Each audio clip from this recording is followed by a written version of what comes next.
Virginia Governor Ralph Northam is planning to release new guidelines on Monday. But tonight, he's also talking about what he wants to see for the Commonwealth. That includes sending students back to school in the fall.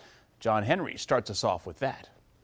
Schools like this one in Fairfax County haven't had students in their halls in more than a month. But earlier today, Virginia Governor Ralph Northam gave us a little more insight as to when they could reopen. Part of your question was, will we have our children back in schools in late August and early September? And if we keep doing what we're doing, I'm confident that we will be there.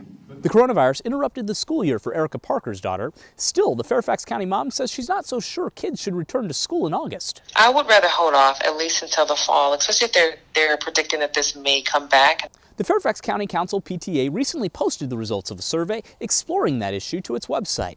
More than 80% of the 8,200 parents surveyed agreed students should not return to school for classroom instruction this fall unless it's deemed safe by state and county public health officials.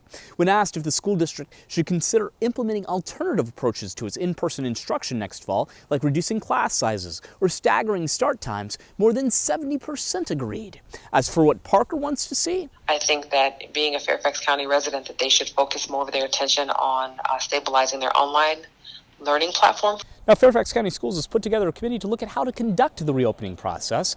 It'll make a preliminary presentation to the school board in 10 days. John Henry, WUSA 9.